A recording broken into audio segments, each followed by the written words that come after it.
So you want to be a Gwent master. You're probably thinking, oh, I've beaten every single merchant in The Witcher 3. I don't need to listen to this guy. Well, things are kinda different this time around. The basics are still intact, but the finer details have been changed. So here are my 5 tips on how to kick ass in the Gwent beta. This should be a no-brainer for anyone who's played Gwent in The Witcher 3, or any card game for that matter. You won't be drawing a new card each turn, so don't play all your big guns right out of the gate. Unlike Gwent in The Witcher 3, you do draw 2 cards at the beginning of the second round, and 1 at the beginning of the third round.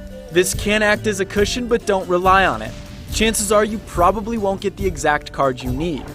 By the rates of Morhog! Planning ahead also means that sometimes you might have to throw around. If you win the first round, don't overwork yourself to win the second. The last thing you want is to be low on resources during that final critical round. I say you should stay on pace with your opponent so he or she burns through resources, but don't go all in unless you are certain you can win. In the tutorial, it says to play your hero cards early on, but I say no. Any last words? Bluffing plays a huge role in Gwent.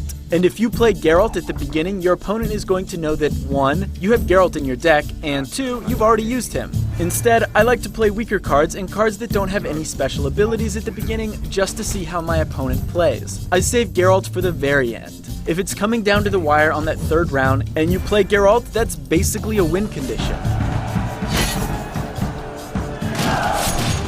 If an opponent plays a hero card right at the beginning of the first round, I usually start playing defensively, and in most cases, I give that round to my opponent because now I know Geralt is no longer a problem. Once again, if you've played card games, then you know that it's better to keep your deck on the leaner side. There's no point in filling your deck with cards that could come in handy in very specific situations. Instead, look for cards that serve multiple purposes and build on your overall strategy. A 6 strength card like this one that gets +1 each turn in the fog isn't the best card to have if you aren't focusing on weather effect strategies. Sure, a 6 strength is decent, but you'd be better to find a card that fits your playstyle. This tip is kind of dependent on which deck you choose to main, but when I play Skellige or Northern Realms, I try to pick cards for 2 rows and avoid cards from the third. Then I pick weather cards accordingly. For example, when I play Northern Realms, I load my deck with siege and infantry units and throw in a couple fog cards. This way I can significantly weaken one of my opponent's lanes, and because I don't have many mid-range cards, I should come out unscathed.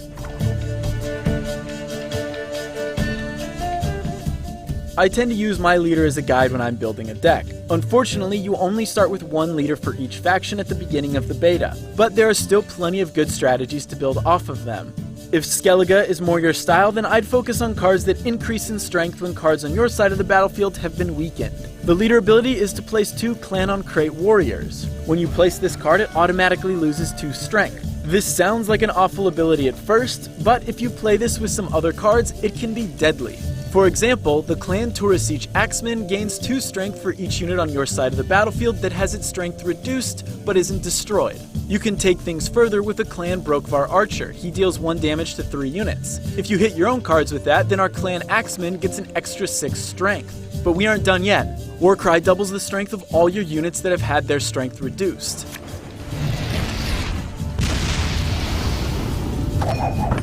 Now you're looking at a pretty deadly board state, and that's just one of the many examples. As dead as a creaser.